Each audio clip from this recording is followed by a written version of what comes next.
Joining us now to discuss is the Secretary of the Department of Homeland Security, former South Dakota Governor Kristi Noem. Thanks so much for being here. We really appreciate it. So it's been 4 days since this incident. The FBI is investigating the circumstances around the shooting. What new have investigators learned? Well, I would say the FBI can give you the details of the investigation, but what we do know is that this was clearly a law enforcement action where the officer acted on his training and defended himself and his life and his fellow colleagues. It's a tragedy that this family has lost a loved one and that our country is dealing with the situation. But that's why we need our leaders to turn down their rhetoric. We need individuals and elected leaders in Minnesota to start partnering with us so that we can do law enforcement operations on the streets to protect the citizens that live there. On the matter of partnering, state and local officials in Minnesota are asking to be allowed to participate in the investigation into the shooting alongside the FBI. The Minnesota Bureau of Criminal Apprehension said in a statement that they've been denied access to evidence in the case. It is normal in investigations like these to be done with federal officials working in tandem with state and local officials. According to the governor of Minnesota, the mayor of Minneapolis, and the State Bureau of Criminal Apprehensions, DHS is not doing that. Why? Well, we're following the same protocols that we've always followed in these situations. Nothing's changed. We do our investigations, and the federal government continues to do that with the Department of Justice. So you don't work with locals? We do work with locals when they work with us, but on the investigation piece of it, ICE and the Department of Homeland Security have a process and a protocol that we've always followed, and we're doing the same thing in this situation. But what do you mean you work with them when they work with you? As far as operations on the ground, we would love that. These sanctuary cities such as Minneapolis are extremely dangerous for American citizens. And Jake, since we've been there, we've arrested dozens and dozens of murderers and rapists, individuals who have assaulted children and sodomized them. We just released a whole list of individuals just in Minnesota that we've arrested since we've surged personnel there, and it's incredible. So we would love it if the Minneapolis Police Force and the governor and the state police department would partner with us to help us do this work. What about partnering when it comes to the investigation? Because Minnesota and Minneapolis say they're being denied access to information, and this took place in their streets. You know, the investigation's happening at the Department of Justice. I run the Department of Homeland Security, and I really will continue to follow the same process that this administration has in place, but also the same process that the last administration did. It's always been the same. Nothing's changed in this process, and we'll make sure that not only do our law enforcement have the opportunity to get the training they need, that they have the support and the backup on the streets that they need, but they also recognize that when a tragedy like this happens, that we'll do the right thing. But officials are saying that the Trump administration, I understand that you're saying that it's the Department of Justice, not DHS. But officials are saying the Department of Justice is not working with them. Should they be working with the locals? You know, I would say that these locals, if you look at what Governor Walz has said, if you look at what Mayor Fry has said, they've extremely politicized and inappropriately talked about the situation on the ground in their city. They've inflamed the public. They've encouraged the kind of destruction and violence that we've seen in Minneapolis the last several days, and I would encourage them to grow up, get some maturity, act like people who are responsible, who want people to be safe, and the right thing be done. When you use the kind of language that you use against law enforcement officers, they lose their credibility. You've also been criticized for your comments. The shooting, we should note, was Wednesday at 10:37 a.m. Eastern. Just over 2 hours later, the Department of Homeland Security put out a statement definitively asserting what had happened, defending the ICE agent, accusing Renee Good of domestic terrorism. That's a characterization that you reiterated in a press conference half an hour later. Now, Republican Senator Thom Tillis said, quote, "It was very unusual to have a senior law enforcement official to draw a conclusion about an event where the scene was still being processed. Generally speaking, law enforcement would recognize that a life was lost, that families are changed forever, the shooter's life will change forever. We're collecting video, we're trying to assess the situation." Why did you not wait for an investigation before making your comments? Oh, well, everything that I've said has been proven to be factual and the truth. This administration wants to operate in transparency. I have the responsibility as the Secretary of Homeland Security to know this information as soon as possible. Had just been in Minneapolis the day before, had already had conversations with officers on the ground and supervisors, and knew the facts, and decided that the department and the people of this country deserve to know the truth of the situation of what had unfolded in Minneapolis. But with all due respect, Secretary, the first thing you said was, quote, "What happened was our ICE officers were out in an enforcement action. They got stuck in the snow." Correct. Because of the adverse weather that is in Minneapolis. They were attempting to push out their vehicle, and a woman attacked them and those surrounding them and attempted to run them over and rammed them with her vehicle. That's not what happened. We Yes, all it saw is. what happened. It absolutely is what happened. Those officers had been out in enforcement action. A vehicle had been stuck. They had come to help get that vehicle out. That's when this individual started blocking traffic for minutes and minutes. You said that the before woman this attacked them and surrounded them and attempted to run them over and ram them with her vehicle.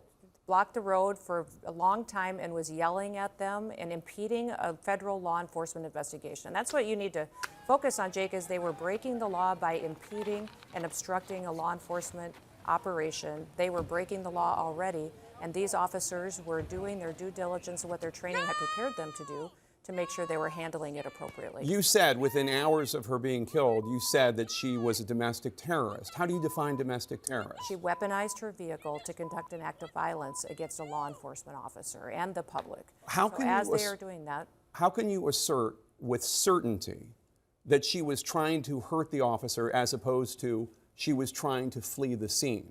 If you look at what the definition of domestic terrorism is, it completely fits the situation on the ground. This individual, as you saw in the video that we released just 48 hours after this incident, showed that this officer was hit by her vehicle, she weaponized it, and he defended his life and those colleagues around him and the public. The question is, I don't doubt, my position is, I wasn't there, I didn't see it. Some people say that it clearly showed that she was trying to hit him, and did. Some people say, no, she was clearly trying to move her car and flee and get away. I don't know. What I'm saying is, how do you know? How can you assert for a fact within hours, before any investigation, this is what happened? The facts of the situation are that the vehicle was weaponized and it attacked the law enforcement officer. He defended himself and he defended those individuals around him. That is the definition. When there is something that is weaponized to use against the public and law enforcement, that is an act of domestic terrorism. It happened in our shores. It happened here in our country. You don't get to change the facts just because you don't like them. We will continue to look at this individual and what her motivations were. We know that there was, throughout that morning, she had harassed and impeded law enforcement operations. That raises the suspicion level with all of these law enforcement officers as far as paying attention to what her capacity is. And as you see on the videos, and they've proven out, that this law enforcement officer took the action that his training prepared him for, and he worked to make sure that he could save his own life and those around him. How can you assert that there's no ambiguity in this before any investigation has taken place? I had just been in Minneapolis and had been with those officers, had seen what they were facing on the streets every day, and had talked to their supervisors as soon as the incident happened and had gotten the facts and seen videos before I ever went to talk at that press conference. And the Trump administration and President Trump is the most transparent and open government that we've ever had. Give the public the information, give them what they need to know about a situation so they can have the truth as soon as possible. So if this agents were perfectly fine, if everything he did was accurate, does that mean that other ICE agents should He look at wasn't perfectly fine. He was injured. He went to the hospital. No, He his was actions treated. were fine. I didn't say. In fact, I think a lot of people and guests, and even you yourself, called this situation something very different and untruthful about what it was, as far as What this did I say that was individual- untruthful? That this was not a correct definition of what was happening on the ground. That this I said that your description, they were attempting to push out their vehicle and a woman attacked them and those surrounding them and attempted to run them over and ram them with her vehicle, is not what we see on the videotape, and it's not. It absolutely is the facts of what happened on the ground that day. They No, were there pushing out a vehicle earlier. They had helped each other. But that's not do what that. you said. That's not what you said. Yes, they were pushing out a absolutely vehicle. what I said. There's not one We thing all have that- seen the video. I don't need to relitigate it. We've all seen the video. She is blocking the street. They approach her. You haven't seen the video of the entire morning and the previous encounters with this individual. Oh, we have aired it. Yes, we have. On Thursday, we were airing and noting the fact that she was there for several minutes, for minutes and minutes and minutes. She was protesting without question. And at previous locations that morning, that absolutely, that these vehicles had been previously down the block on video that you haven't seen. There's more information But that the question is was not impeding law enforcement operations throughout the previous moments and hours before this incident The question is, what was she doing when she was moving her car? The question That's the question. is why are we arguing with a president who's working to keep people safe? Why are we arguing with law enforcement operations that have gone on in this country for years, and we're working to collect murderers and rapists and drug traffickers and fraudsters off the streets of Minnesota, and we don't have local law enforcement and local elected officials that are partnering with us to help do that work. Overwhelmingly, the people in this country said they wanted America to be safe again, that they didn't want dangerous criminals on our streets. I would encourage the elected leaders in that city and in that state to work with us so that we can do our operations without the kind of opposition and people that are conducting and perpetuating the kind of violent rhetoric that we're seeing today. DHS policy authorizes use of deadly force only, quote, when no reasonably effective, safe, and feasible alternatives appears to exist. Could he not have just gotten out of the way? That this individual and this officer is a highly experienced law enforcement officer. He has years of training and specialized training for these types of situations. We're grateful that he's alive. It's a tragic situation, and we're going to continue to work on the investigation into the individual and find out what the motivations were behind her actions that day. We're grateful that, that he's alive, too. I want to play this moment from the officer's cell phone video.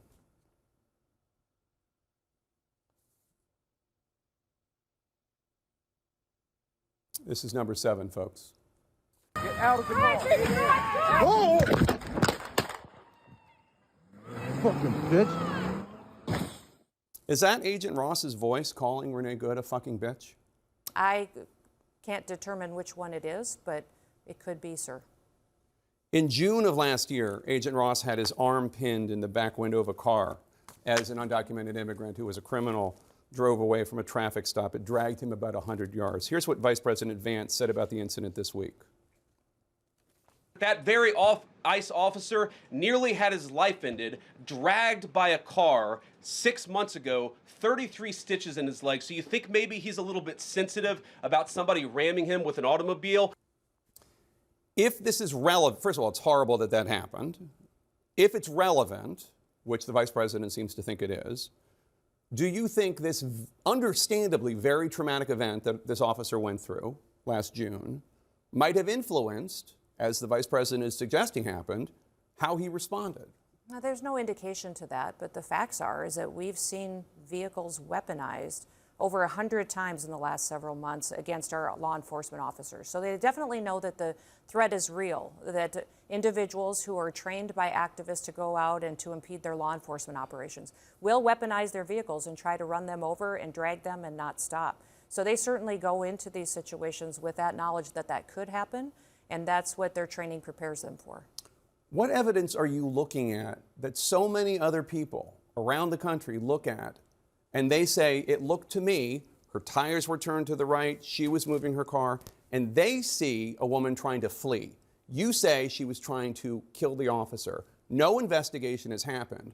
Why are you so certain that your interpretation is the truth when an investigation hasn't even happened? Jake, I'm watching the videos. Other people are I'm talking watching to officers, the videos I'm getting and the coming facts. to a different conclusion. Everything that we've stated as the Department of Homeland Security and this administration has been factual. And I wish we would talk factually about what we see every day from these protesters, what they do, what they say, how they chant over and over, kill ICE, attack law enforcement, how they're trained to perpetuate violence against them and to stop the work that they do every day. Each of these law enforcement officers takes an oath to protect this country and uphold the law. They go out every day and enforce the laws of this country to keep people safe. So these individuals that are out there harassing them while they do that work, doxing their identities, threatening them and their families, it's unacceptable. And that's why President Trump is so strong in supporting their operations in all of these cities. The officer appeared to have fired 3 shots, the first one through the front windshield, and the second and third through the side window. What is the justification for the second and third, given that the officer was out of harm's way? You're watching the same videos that I am, correct? Yeah. Yeah, you're watching the same ones. So you see how quickly the situation unfolded, how the officer was in front of the vehicle when she sped off, how she ran into him, and how he had to take quick action based on his training to defend himself and his colleagues around him. Once he's out of harm's way. That's very clear and factual from the videos that you can see. It's nobody's interpretation. We don't get to change it because we can see it with our eyes and we can build on the evidence that we have on the ground. Yeah, the question we don't is because the why politics doesn't fit somebody and what they're trying to do to continue to defraud people in their city and in their state, continue to take advantage of individuals and to allow criminals. I don't know what you're talking about. That's what Mayor Frey and that's what Governor Walz are doing every day by diverting the attention and trying to attack a law enforcement officer.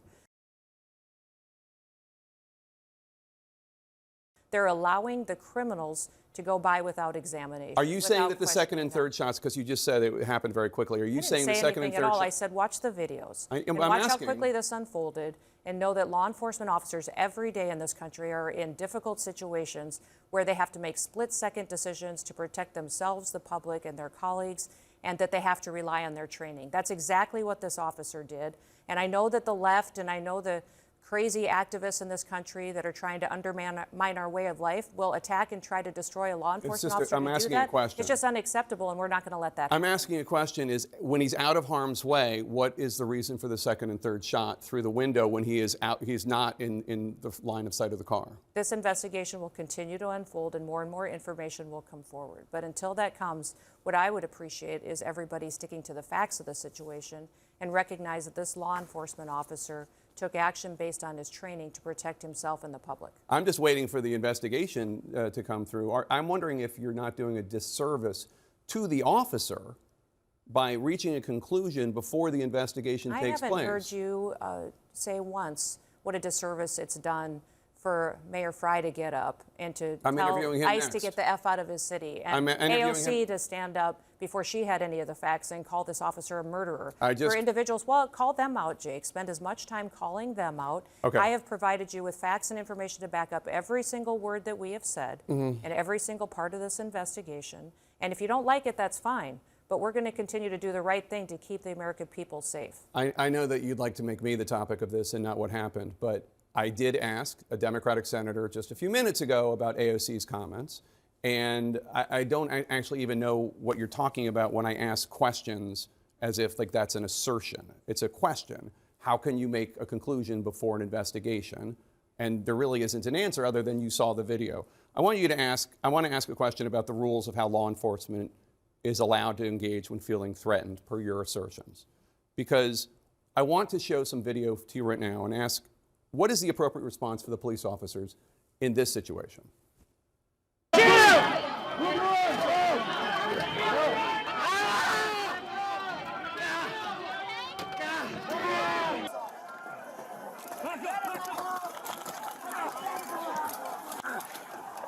Those are law enforcement officers being physically attacked. By this standard, would any of those officers be justified in shooting and killing the people causing them physical harm? Every single situation is going to rely on the situation those officers are on. But they know that when people are putting hands on them, when they are using weapons against them, when they are physically harming them, that they have the authority to arrest those individuals. The president pardoned every single one of those people. And make sure that they're getting justice for their actions going forward. President Trump pardoned every single one of those people. And every single one of these investigations comes in the full context of the situation on the ground. And that's one thing that President Trump has been so focused on, is making sure that when we're out there, we don't pick and choose which situations are and which laws are enforced and which ones aren't. Every single one of them is being enforced under the Trump administration.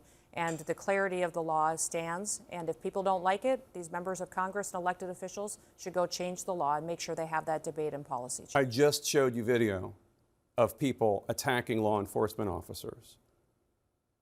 Undisputed proof, undisputed evidence. And I just said President Trump pardoned all of them. And you said that President Trump is enforcing all the laws equally. It's just not true. There's a different standard for law enforcement officials being attacked if they're being attacked by Trump supporters. We just saw that. This individual and these instances and these investigations all have to be taken and done correctly in context of every situation that is happening on the ground. So what we are doing today as the Department of Homeland Security is out there with our law enforcement officers, making sure that we're targeting the worst of the worst and that we're talking factually about each situation and making sure that we're bringing those perpetuators of violence back to justice, bringing them to justice and making sure they face consequences for their crimes. We'd love to have the partnership of Mayor Fry. We'd love to have the partnership of the Chief of Police and of Governor Walz every day when we're out there to make sure they tone down the rhetoric and they do the right thing for the people of Minnesota.